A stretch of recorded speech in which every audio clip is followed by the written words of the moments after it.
Thanks, Corey. Thanks, Corey. At the beginning of every expansion, we always take some time to look back, see what worked, see what didn't. We started talking about like what we wanted out of Cataclysm rating, and I just wanted to go through some of the things that we identified as goals or things to work towards. One was more raid zones for ship.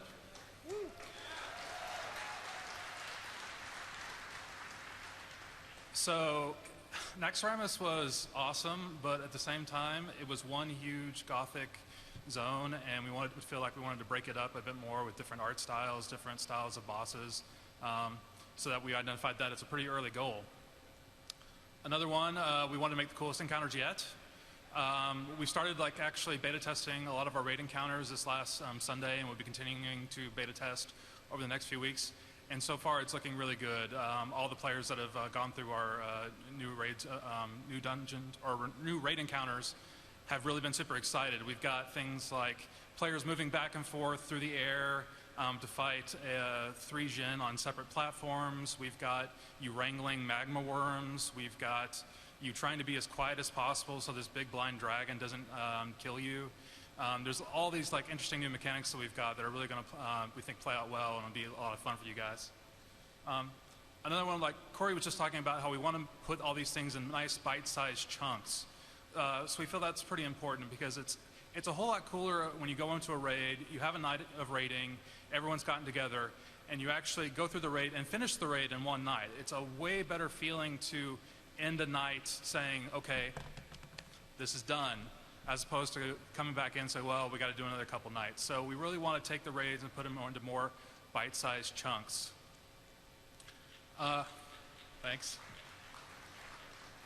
Another thing we wanted to continue with is content for everyone, and this sort of gets to our normal and heroic style of raiding. We feel like that worked out really, really well in Lich King. There was normal content for a lot of people, and then for the people that really wanted a greater challenge, there was heroic. That worked out great, and we're going to keep on doing those kinds of encounters. And another thing we wanted to do for Cataclysm was try to make our raiding more flexible, which gets into, well, the flexible raid lock system. I wanted to talk about this for a little bit. The flexible raid lock system is actually really just sort of an evolution of the Lich King raid, something that raiding, we always look back and say, like, hey, how could we make this better? What could we do? How can we make it more convenient for players? How can we make it better for raid and guild leaders to schedule and manage their raids? So back in Old War and even back to Sartharian, we did this cool thing of, hey, let's make encounters where you get to determine the difficulty of the encounter by whether or not you leave one of the Black Drakes up, whether or not you want the help of the Titan helpers in Old War. There's a lot of different things, and those turned out really cool. In fact, it turns out so cool that in Trial of the Crusader we said, hey, let's just make the entire thing heroic. So you no longer have to choose on an encounter-by-encounter basis. We just say, hey, if you want to set the entire thing to heroic, there you go.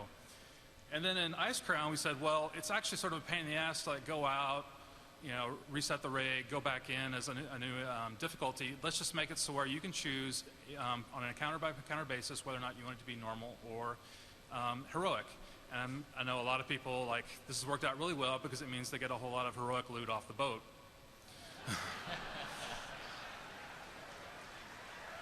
So that worked out really well. So again, we get to the Cataclysm flexible raid lock system, and I just wanted to go over briefly like how it works, as it feels like there's still a little bit of confusion out there. The basics of it is that the normal difficulty raid progress is actually saved on your character now. It's not saved on a raid ID anymore. So if you go in and do boss 1 and boss 2 in a raid, that means that you're done with, that's what you've done for that particular raid, and if you want to do 3 and 4 in another raid, you can do so. So you can actually join multiple normal raids of either size. So 10 or 25 doesn't matter anymore. So in Cataclysm, along with this, is that they're actually going to be dropping the same loot. So what we want to do is create a situation where, depending upon how many people you've got available to you, let's say you've got, normally you're a 25 player raiding guild, but it's the holidays and you don't have that many people. Well, you can switch to 10. Let's say something happens and a lot of people have to miss a weekend. No problem. you can switch down to 10. Let's say that you get a bunch of people together, and all of a sudden, like, wow, Cataclysms is so awesome. All these people came back. That's sweet. All of a sudden, you can go and do 25 player rating again. Again, trying to keep it super flexible. The key thing here is you can only defeat each boss once per week. So that's the sort of like the big thing you sort of have to remember. And also the one that like sort of caveat is that heroic difficulty works pretty much so like it did in Wrath of the Lich King, where once you've killed a heroic boss, you're locked with that raid group to that raid with a raid ID. But let's say there's a circumstance where if I go in, kill 2 heroic bosses, but my internet goes out and the rest of the raid goes on and kills everything else in the zone, and you're like, oh no. Well, you can actually go back and do normal with another group or with an alt raid or something like that. So again, it's super duper flexible. And like I said, there's a bunch of benefits. It helps players with erratic play schedules.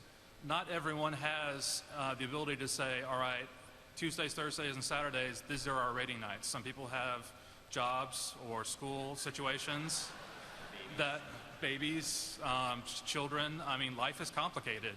Things happen. I mean, a real life emergency doesn't necessarily end your rating for the week, and that's pretty cool. Another thing here is that, like I said, raid leaders have more schedule and roster flexibility. If you can't, in a lot of situations, like if your main tank doesn't show up or you just don't have enough people to do 25, that's pretty much so it for the week. But with flexible raid locks, you can take a 25, go down to a 10. You can take a 25, go down to 2 10s, and then later on in the week, when everyone does get back together, you go back into 25 and you beat everything on 25. So flexible raid locks, we think, will be a really nice addition to Cataclysm raiding that will give everyone a lot of flexibility and means to raid hopefully when you want to and with the people you want to. So here's just trying to show off the UI. It's a little bit hard to see, but again, going back to the idea that it's your character. In the middle, on the left is the raid pane that everyone's pretty familiar with, and then when you look at raid info, there's the information for Icecrown Citadel in this case. And up on the right-hand side, you actually see a list of every single encounter in the raid with a note of whether or not you defeated it or not. So the messaging here, we're trying to be as super clear as possible. If you step into a raid that's already in progress, what's been defeated and what's not, so you know, hey, do I want to like be in here, or do I want to bail and maybe like come back with a different pug?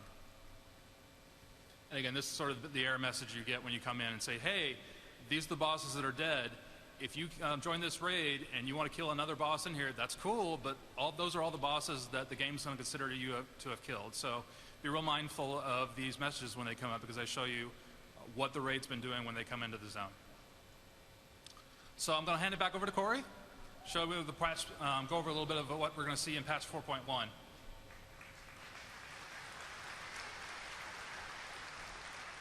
Thanks, Scott.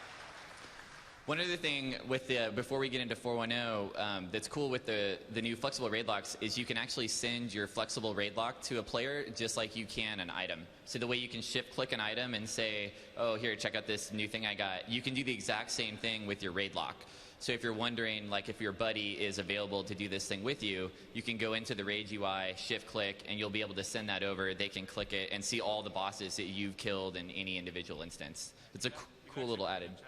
Oh yeah, you can see it in chat the same way. It's awesome. So I'm going to get into a preview for 4.1.0. We haven't even shipped 4.0 yet, but obviously we're already working on stuff to come out after the patch, so we want to give you guys a little sneak peek at what we're planning to do. So first off, Firelands Raid. So this is going to be our first patch raid that we're going to be adding to Cataclysm. There's a couple things about this that are really cool we wanted to let you guys know about. Like, the concept behind Firelands Raid, why it fits in so well is because it's a part of Hyjal. So anyone that's been in the beta or heard about the starting zones in Cataclysm, we have 2 starting zones, Vashir and Hyjal. Works similar to Northrend, where you could pick to go into Howling Fjord or Borean Tundra. They both share the same level range. So in Hyjal, the storyline basically is that Ragnaros is trying to come out of the elemental plane of fire back into Hyjal and basically burn down the world tree. That's his goal. So that whole story plays out in the quest lines. You're going to get to go through that whole storyline. You actually even have an encounter with Ragnaros, and basically send him back into the elemental plane of fire. So in this raid, you're actually going to go there. Now, we've all fought Ragnaros in Molten Core, obviously. People know about Ragnaros and what he's been. But that was just that was an image of Ragnaros. He was in Azeroth. It wasn't Ragnaros as he is like in the elemental plane of fire, which is his home. So the idea is to give players an example of what the actual power of Ragnaros is. Obviously, the fight will be completely different and have all new elements. But we really think it's a chance for players to get a little bit more of that backstory of what was going on with Ragnaros all along, but it also plays in really well with what's happening with the quest lines in Hyjal. So along the same concept of bite-sized chunks, we're planning for 7 bosses in this raid. We're trying to stay away from doing, like Scott mentioned, it feels really great if you can get through a whole raid in one night. Because then in a week, you can do multiple raids. You know, you might be able to do one raid Tuesday, another raid on Thursday, and maybe one Saturday. Instead of having to spend 3 nights in Ulduar getting through, 15 bosses, this way we're hoping maybe players can do something like they can kill 5 bosses here, 6 bosses here, and then a single solo boss like Malagos kind of concept somewhere else. So we really feel like a number like this fits really well. So usually at the Dungeons and Raids panels, we like to show a few layouts of new things we're working on. This is how we always start on a dungeon or a raid, is we basically lay it out on paper and get a feel for what it's going to be and how it's going to play out. So this is a look at the layout for a Firelands raid. So the plan is for it to be an elemental plane of fire. So obviously there's going to be lava all over the place. Up in that northern section, that's Sulfuran Keep. And Sulfuran Keep is going to be where you actually fight Ragnaros inside of. So it's going to feel similar. It's going to be an outdoor area on the outside with bosses spawned outdoors. So you'll be running around, kind of like similar to Hyjal raid. And then at some point, you're going to go into an interior, into Sulfuran Keep, and then that's where you'll actually end up fighting Ragnaros. But we like this. It gives a little bit of mix-up because you're both outdoor and you're indoor. When you're on the outdoor side, you'll be able to use your mount to get around, to get to different places. And then when you go inside, you'll get a whole different experience. Gives us a chance to mix up the art a little bit and also the encounters, because we can do different things with an encounter that's in an interior room versus an encounter that's outdoors. So now we've got a couple pieces of concept art based on this. So what this is a new thing we started doing with Northrend, where basically we're able to take that 2D image that you just saw before this, the layout, and we have a concept artist translate it into a vision of what it would look like in 3D. So this is a look of that. So in the back, you can see Sulfuran Keep, and then you can see the outer edges of the elemental plane of fire kind of wrapping around it. And it just helps us get a better sense of feel of what this place is going to feel like, what it's going to look like. This is a more close-up shot of Sulfuran Keep. And then this is a little look of a color study of what we're kind of feeling like the place is going to feel like. Obviously, it's going to be dark. It's going to be a lot of red colors, a lot of lava, fire, smoke in the air. We really want to give that vibe that this is where Ragnaros came from and this is what it's going to feel like.